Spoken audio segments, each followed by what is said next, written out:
Welcome, everyone. It is Sunday, July the 4th, 2021. It is currently 4:59 p.m. Central Time, and I'm coming to you live from the sanctuary of Victory Baptist Church located right here in Ovalo, Texas.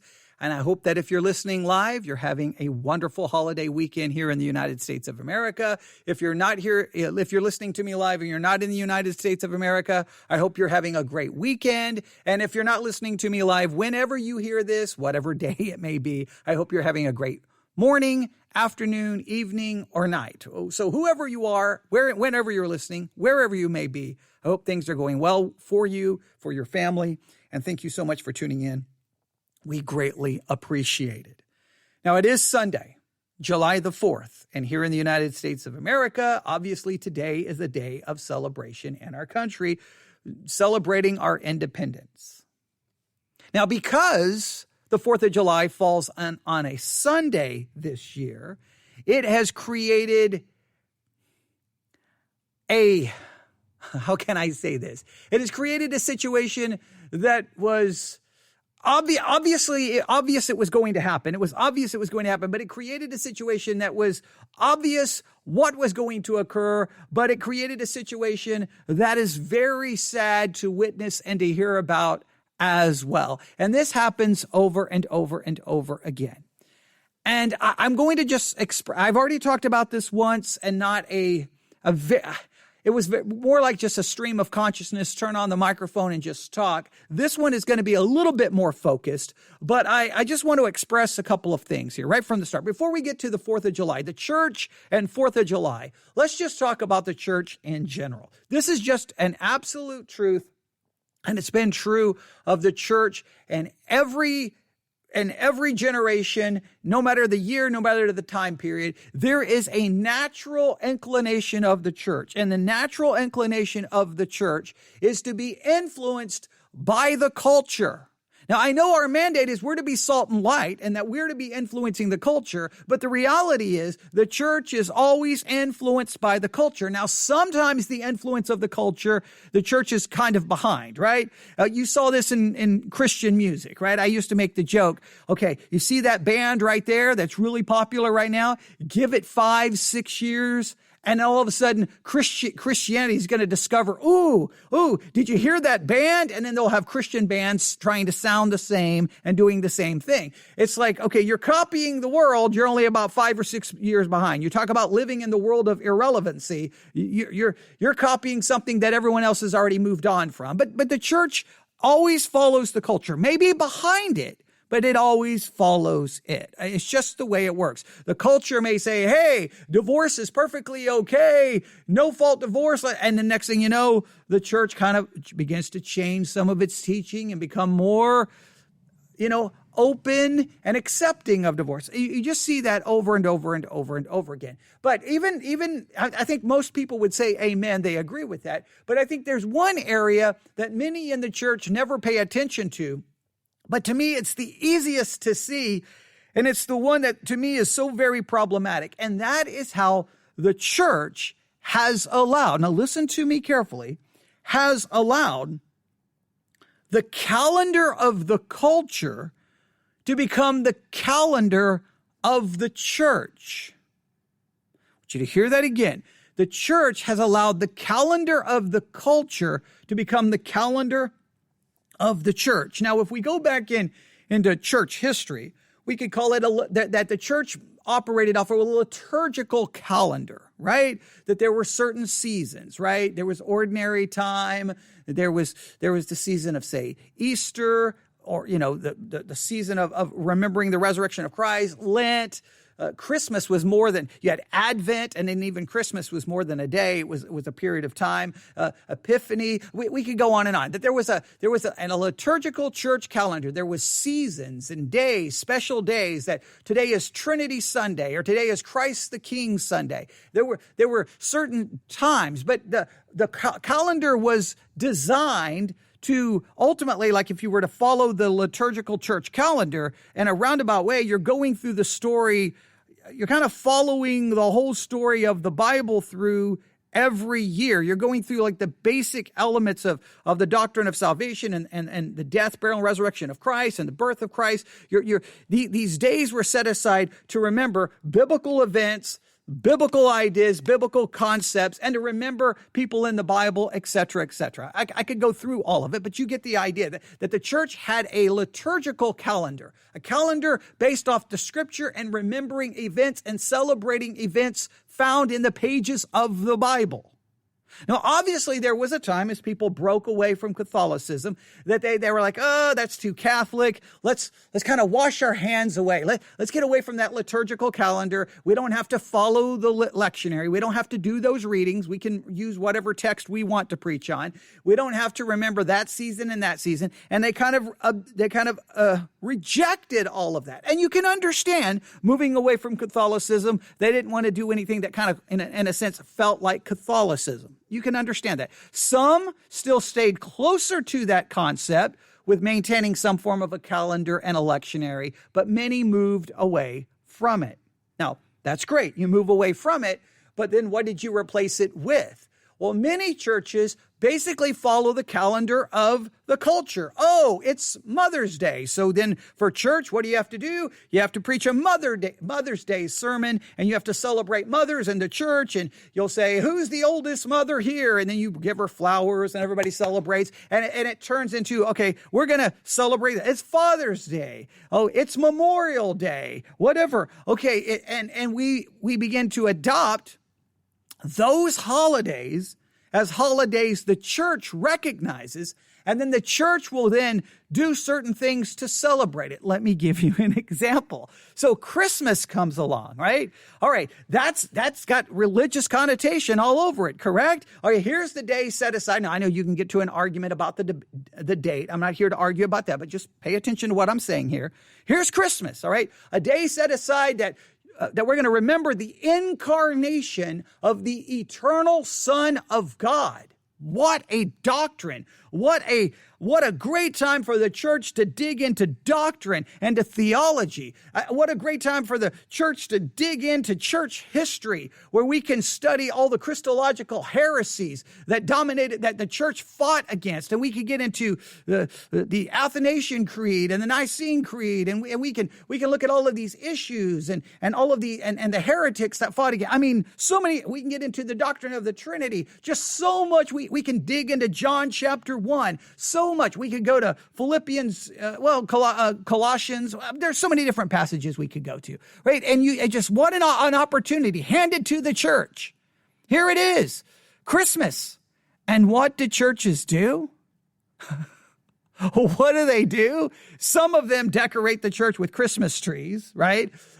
Some of them will have some kind of Christian Christmas concert or musical. They may do some little, nativity play where you can have the kids up there doing the little nativity drama. Maybe you'll do a little candlelight service where everyone holds a candle, turns off the lights, read the Christmas story, may have some kids act it out. And then, that's about it. And then, okay, goodbye, everyone. Everyone have a great weekend. And in many cases, especially in some cases, if Christmas falls on a Sunday, we won't be having services in honor of Christmas. I don't even know how you can make that announcement with a straight face. In honor of the birth of Christ, the church will be closed. We will cancel all services because we want you to celebrate the birth of Christ by not being in the church that he loved, died for, and said he would build. That he said he would build. The church that claims to be the bride of Christ is going to take a vacation because we're going to celebrate the birth of Christ. It's like, hey, it's your birthday. We want you to know, hey, we love you. And your family calls you and say, hey, we love you. We know it's your birthday, but we're not going to be at home. We're going to go take a vacation. So you're going to be there by yourself. Have a wonderful birthday, but we're going to go celebrate your birth by being as far away from you as humanly possible. Okay. We're going to, in fact, the house is going to be locked. You're going to have to go get a motel room because there's no room for you in the inn, right? There's no room for you. The doors are going to be locked. You're going to, maybe there's a stable out back you could stay in, but everyone's going, oh yeah, you see what I'm doing there? But that's exactly what happens. It's Christmas, and you go by churches, and the doors are locked. All the lights are off. There's no room in the church to celebrate the birth. And you're like, does no one see what's going on? What happened? The church was influenced by the culture. So Christmas has to be done like the world says. Gifts, time off, spend time with family, watch some Hallmark movies, drink some eggnog. Now, I'm not saying all of those things are wrong. But those things are wrong when they begin to dictate what the church does, how the church worships, when the church worships, and when the church decides to close its doors. Right? Because we're allowing culture to make that determination. Right? And you can see this over and over with so many different things. The culture is like, no, this is the way you celebrate it. Okay, well, that's the way. And so therefore, you have to cancel everything. It's every year we see this.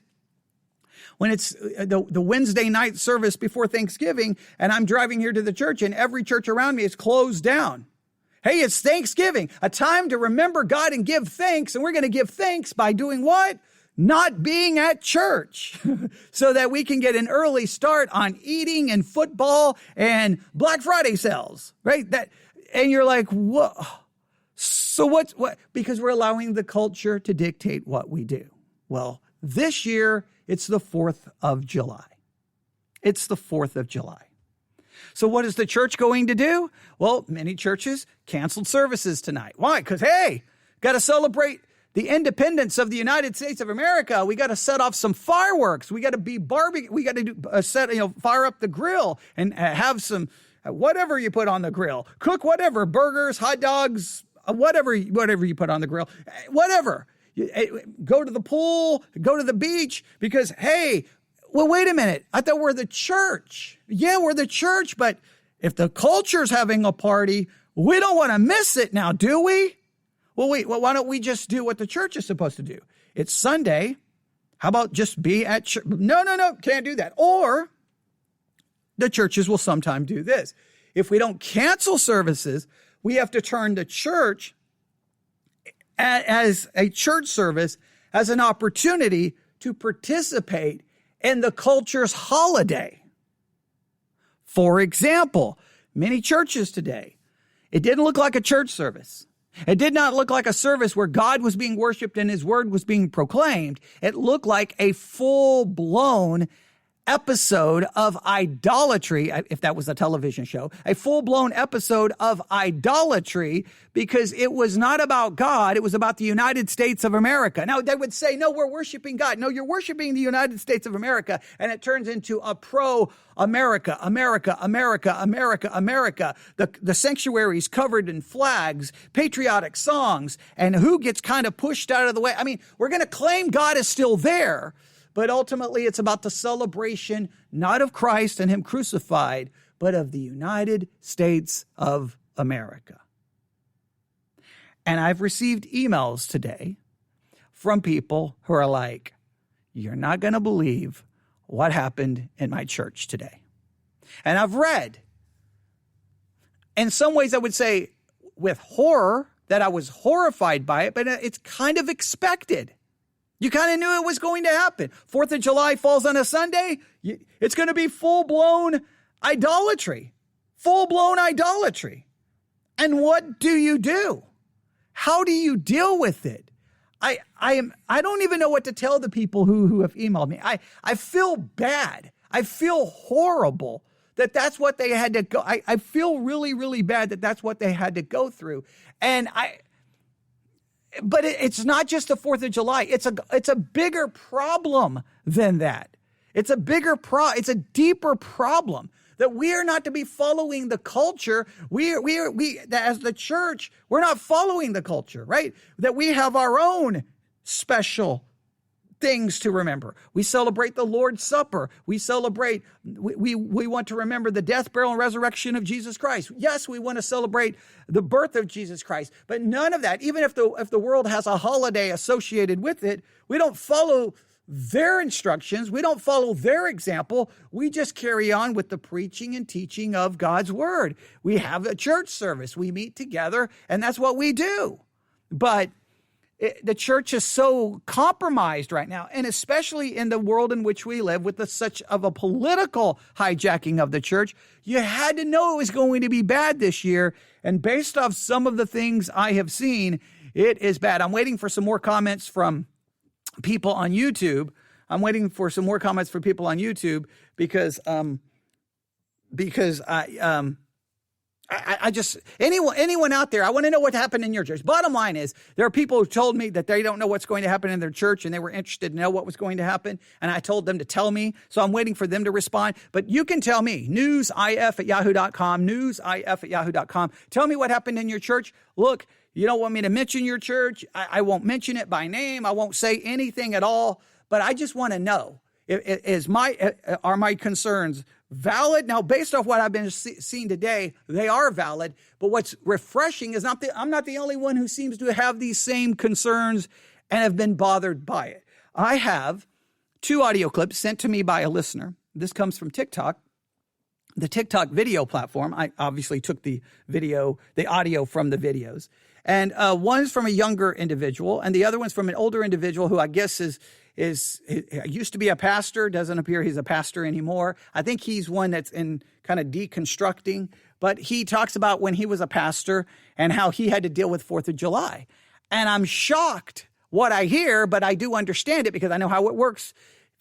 You got to choose your battles in churches. You do. And in some cases, if you don't fight, if you don't go along or handle it a certain way, you're going to end up out of a job. And it's kind of sad, but that's the way it works. So we're going to listen to some of this. These videos are short, or these audio clips are short, and I will break in and offer some thoughts, but I'll let you hear it. Are you ready? Here we go. I threw my glasses down and throwing stuff all over the place. All right, here we go.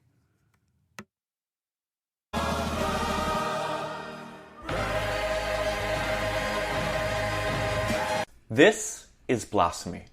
If your church celebrates the 4th of July, if your church sings the national anthem, if your church has an American flag in the sanctuary, you are part of a church that is worshiping not the God revealed in Jesus, but the God of American nationalism. I'll stop right there. Now, I will offer at least a balanced approach here. I do not believe a sanctuary. I do not believe a flag belongs in a church sanctuary. I absolutely do not. I don't even believe a flag belongs on church property. I do not. I'm a church. When people drive by, what do I want them to see? The cross of Jesus Christ. That's what I want them to see. I want them to see that we are a church. And if you come here, what are you going to get? Not patriotism, not nationalism. What you're going to get is the preaching of God's word, doctrine, theology, and church history, right? To the best of my ability, no matter how imperfect they may be, that's what you're going to get, right? You may like it, you may hate it.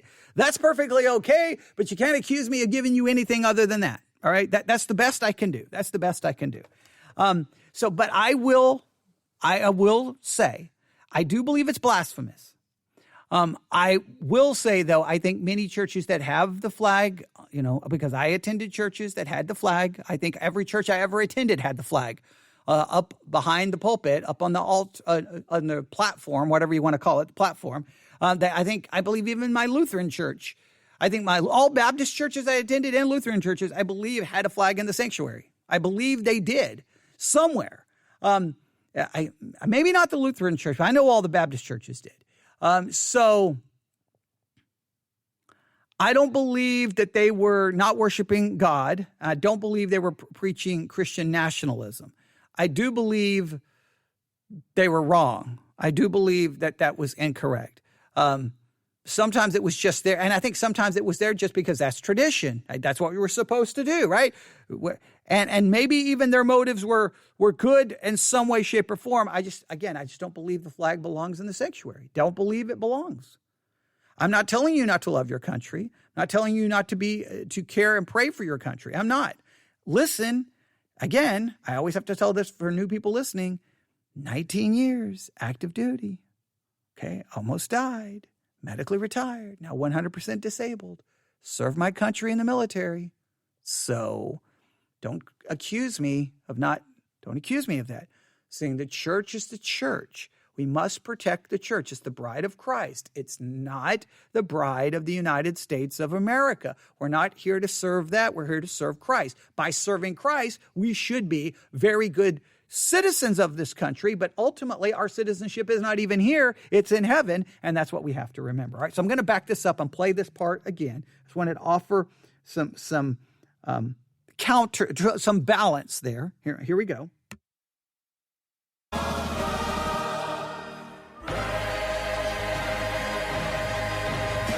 This is blasphemy. If your church celebrates the 4th of July, if your church sings the national anthem, if your church has an American flag in the sanctuary, you are part of a church that is worshiping not the God revealed in Jesus, but the God of American nationalism. The Bible says that God's house is meant to be a house for all nations. The gospel isn't limited to the United States of America. And we are not called to be citizens of this country first and foremost, but rather citizens of God's kingdom, where people from all backgrounds, races, ethnicities, sexualities, and gender identities come together as one. The church is not meant to be a celebration of patriotism. It's meant to be a celebration of our unity in the power of the Spirit. So I hope this 4th of July, you speak up if your church decides to worship at the idol of American nationalism. Now, yes, when a couple of things. Now, he threw in gender identity and all of those things. I understand that. And I would have to know exactly what he's referring to. Now, obviously, the church, anyone can come in, and you want anyone to feel welcome to visit, right? They can come in. Now, obviously, you're going to preach against sin, preach against homosexuality. So again, I'd have to know exactly what he meant there. He did not specify, but his focus is on this, that the church is not to turn into some big celebration of the 4th of July, patriotism, and America, America, America. That is idolatry, and that becomes a major problem. Now, here's what I would say. This is very, very, very, very, I got to be very careful here, and I want to make sure I offer some balance, all right? Because, again, this is TikTok. So they've got, what, I think 2 minutes, 3 minutes, whatever they have. They've got a very short period of time. And that's any medium like Twitter, TikTok, anything like that is a horrible medium to communicate theology, because theology, there's layers, and you got a lot to unpack here. So let me offer at least somewhat of a balance here. If you're in a church and they've been doing the 4th of July thing for I don't know, ever, I guess you could speak up. If you do, it needs to be with the pastor in private. And I think you need to approach it not in an accusatory way. You may want to just ask questions. Hey, pastor, I'm a little perplexed here, right? As a church, we're supposed to be focused on God, and the Bible is very clear about, no other gods before them and no idolatry. Do you think that maybe the way we did 4th of July, do you think it entered into the world of idolatry? Now, if the pastor gets mad and upset and it's going to create problems for you, well then, and if you know it's just going to create problems and anger, then the best thing maybe to do is just leave silently, quietly, without causing any problems, and don't make a big deal about it, and don't tell everyone, I'm leaving because of 4th of July. If that's the way it happens. Now, put it this way, you never know how the pastor's going to react. You may think you know. So I guess this, you at least deserve to ask those questions. And if the pastor is extremely dismissive and defensive and basically says, no, I don't think it's a problem, and anybody who thinks it's a problem has a problem, then you may have to go. You may have to go. All right. If the pastor is willing to listen and go, well, I never thought about it, let me consider this, then great. But so I think you probably at least asking the question, not coming in there like, I think you are wrong, right? But I have, what do you think about this, and try to just in a nice, calm way express it. At least give the pastor a chance to express his feelings. If he's very well, I do have some issues with this. And then he can explain, try to hear what his feelings are. If he's like, no, that's what we do, and if anybody has a problem with it, they're probably a Marxist, leftist, communist. Okay, then it's probably time to ease on down the road, to quote a line from a famous song. Okay, but we won't go to that. All right, it'll be time to leave, all right? So I think you do that. I just think speaking up, I guess what I have learned in all of my years of being within Christianity, once the church as large has kind of made a decision, I mean, I guess you can sit there and fight, but all you really do is just cause problems and division, and rarely anything good comes from it.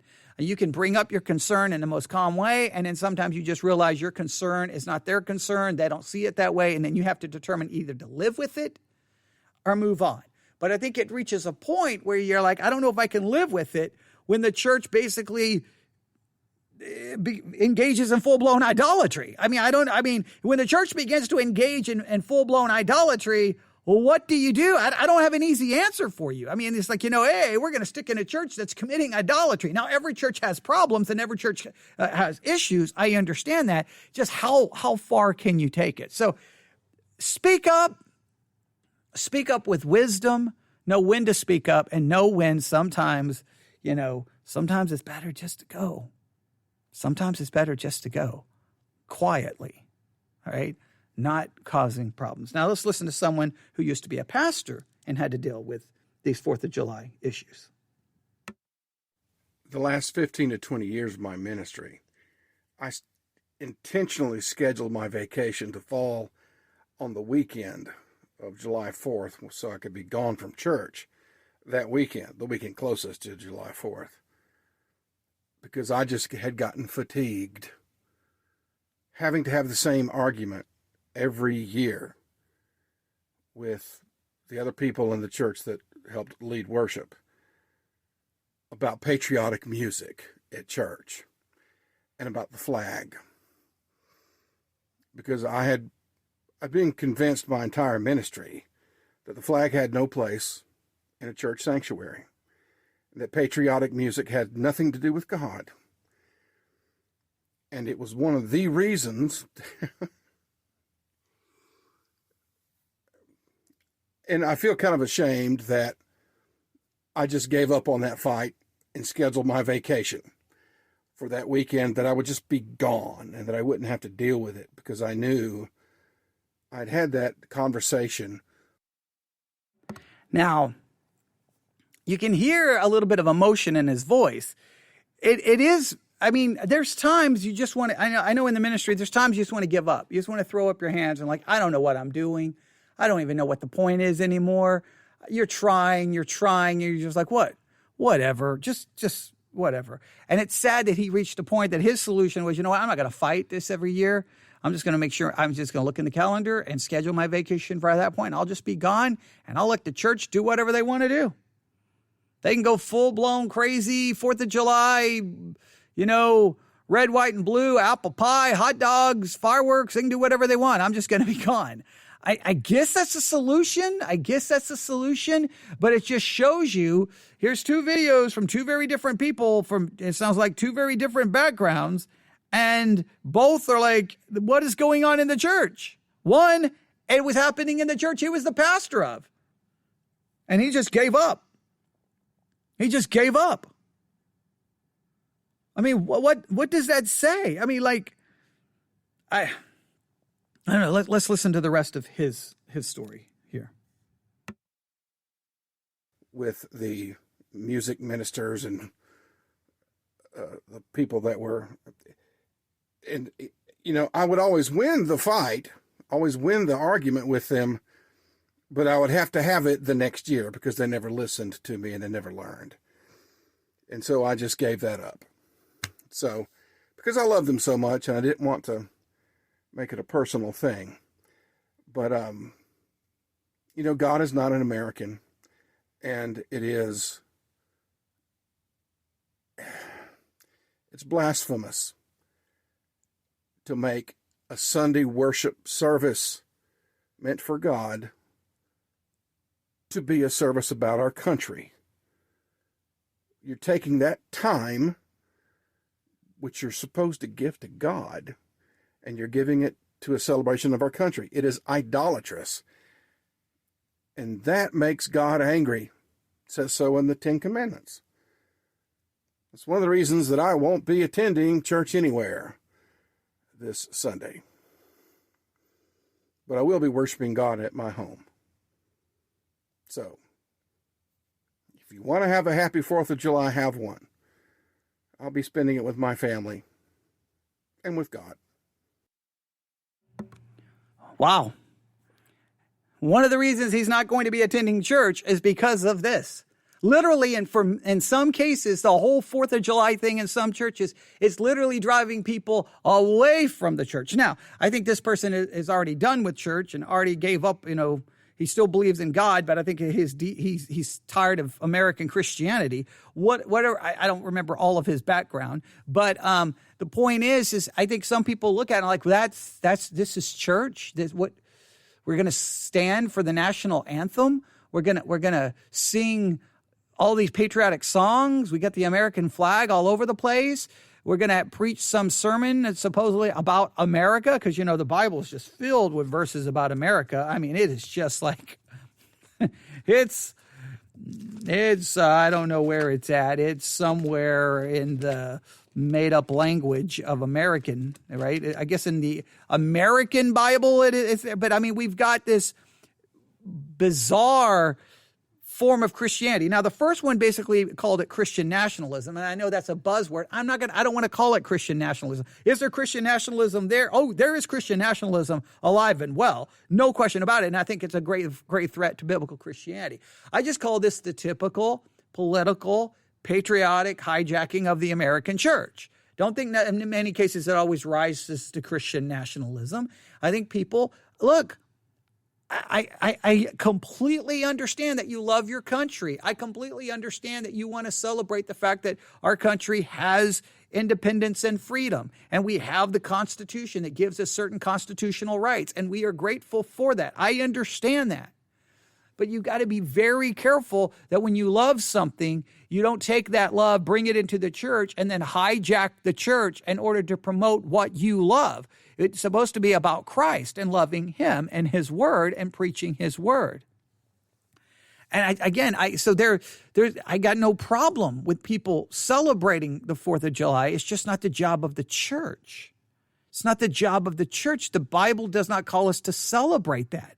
The Bible does, and I know what some people say, well, the Bible doesn't tell us to celebrate the birth of Christ.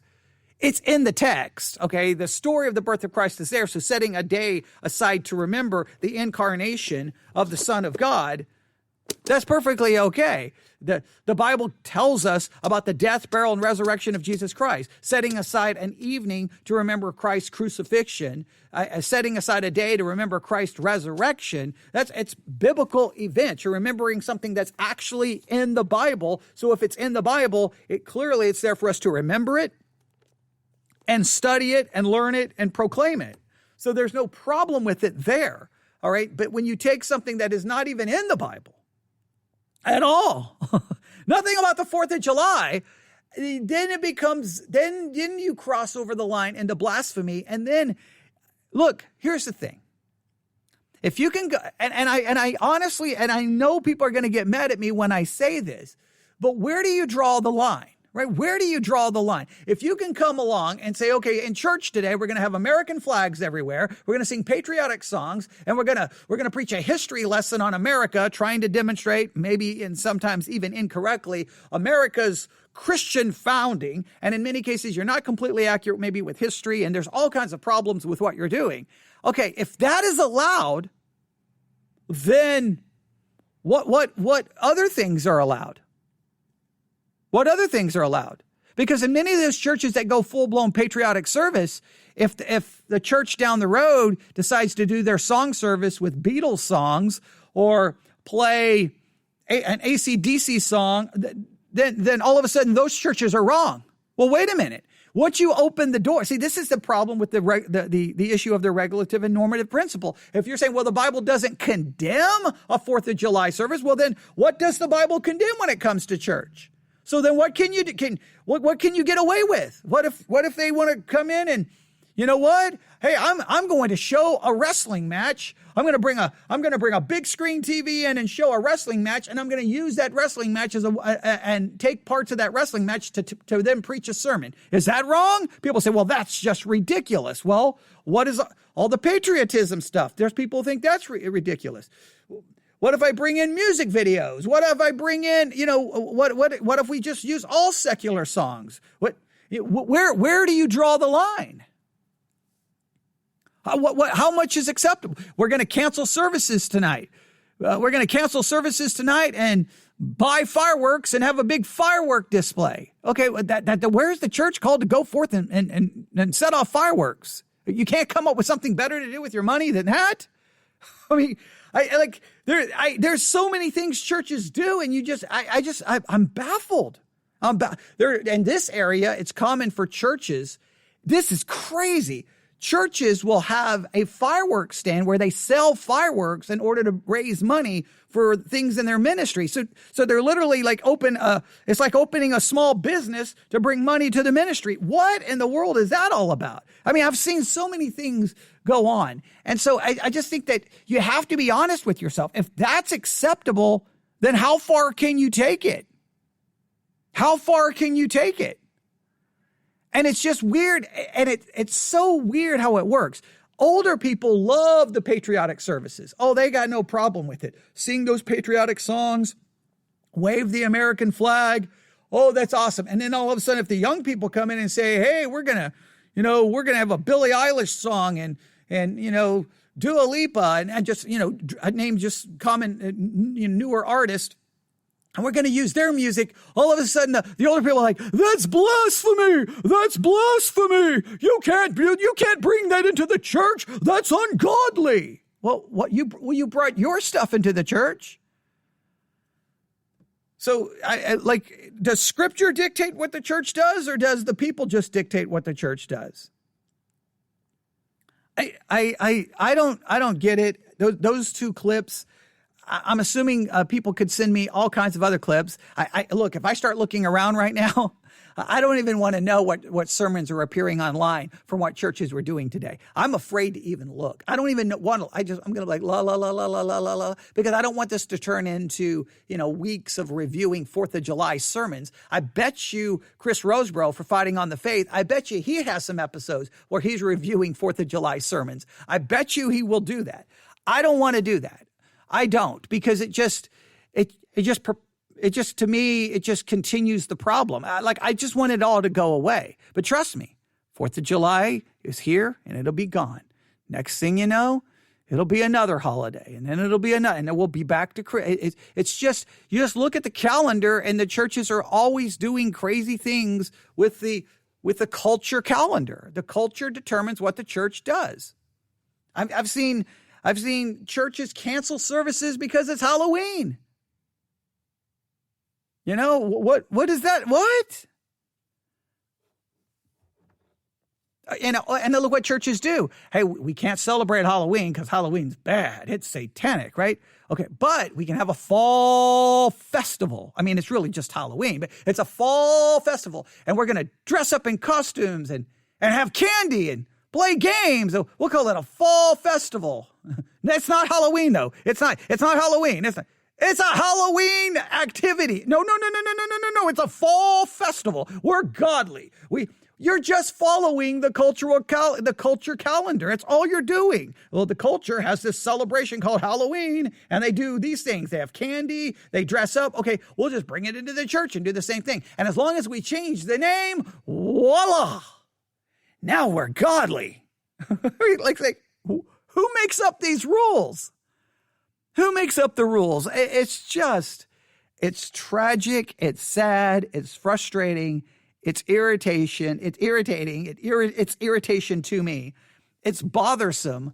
And I wish I knew what to say. I really did. I wish I had something profound to say, but I've watched this happen so often that I'm just it's just expected. I think maybe that wasn't.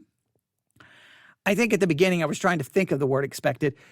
I'm having some, for those who don't know, I have a seizure disorder, and I'm having a few neurological issues this evening. So I apologize if things have not come across as clear as they typically are. I know what you're saying. They're never clear. Okay, I get it. You're funny. Okay, funny guy. All right. But so I hope, I guess I'll say this.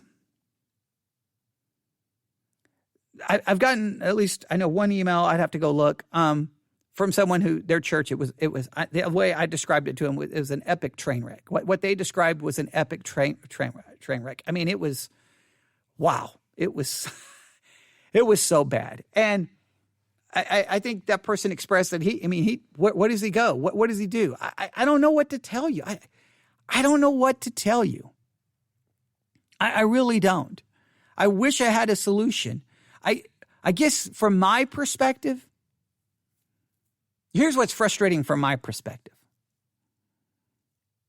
I'm the pastor of a little church in the middle of nowhere where we desperately need more people.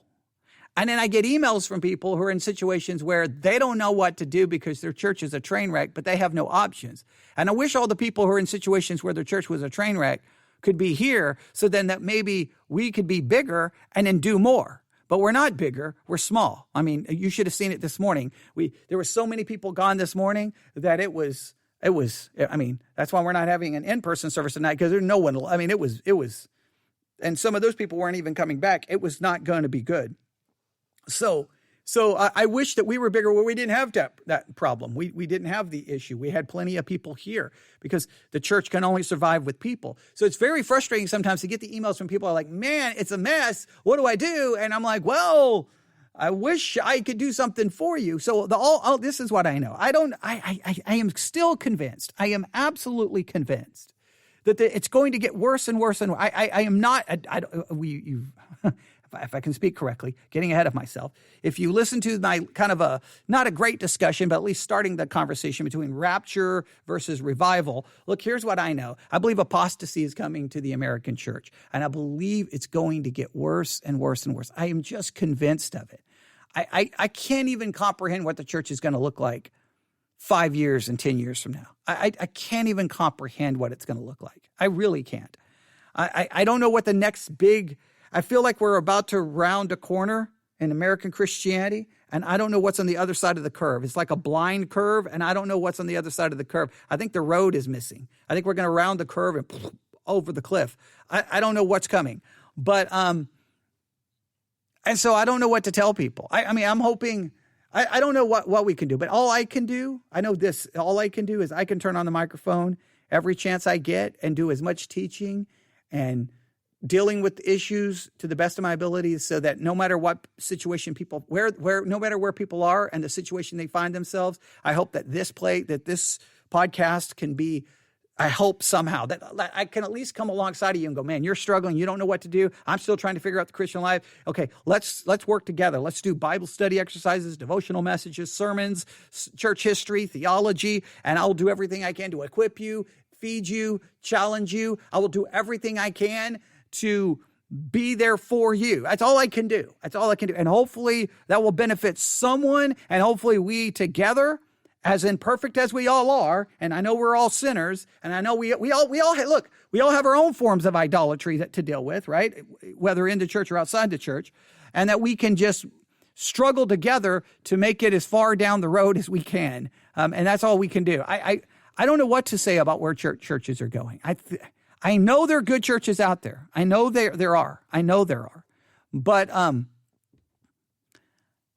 don't think there's good churches in every area, right? I think there was a time you could say, well, there's got to be, you know what? To be fair, when I was trying to join, we first moved here in the year 2000, all right? So now it's 2021. In the year 2000, when I moved to Abilene, Texas, we went, I don't even remember how many churches we visited, and we were at the end of our rope. We were at the end of our rope at that time.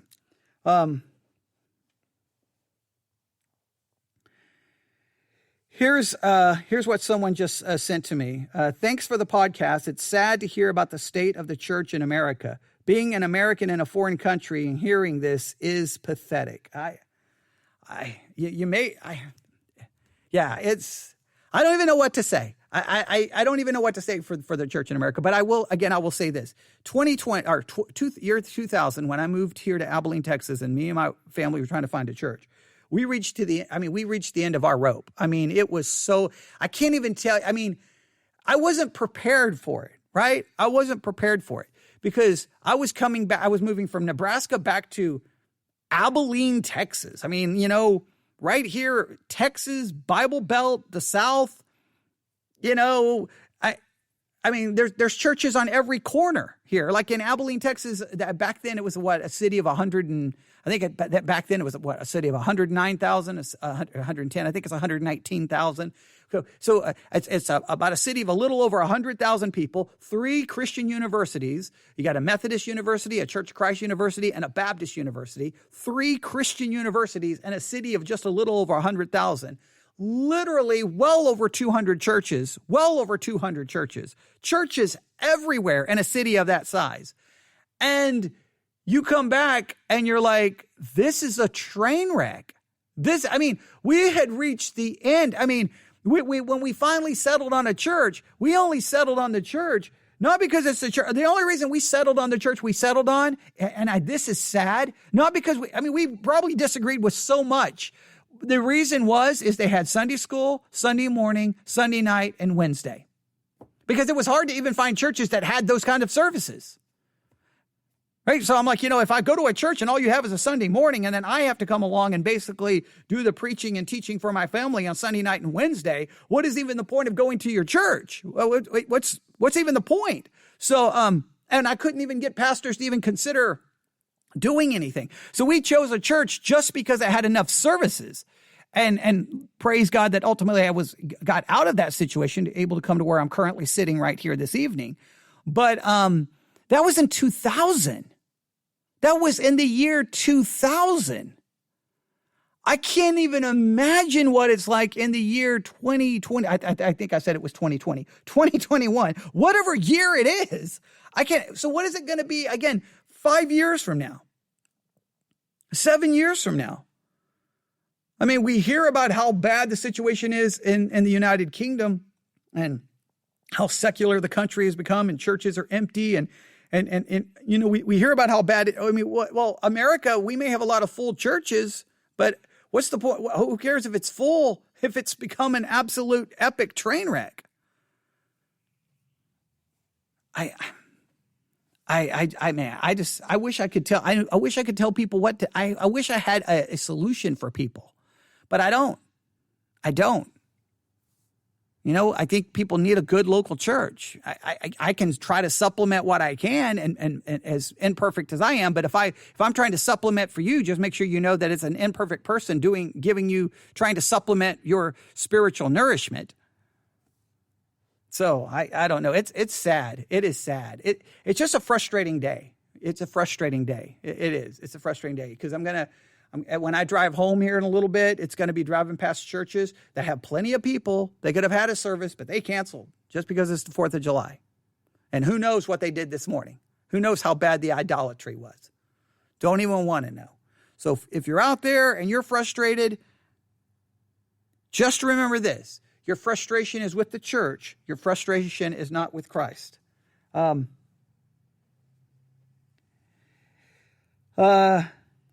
Someone just messaged me, said, a lot of Sunday services I've been to have been patriotic. Yes, same here with me. Singing patriotic songs with the word of God in them is normal.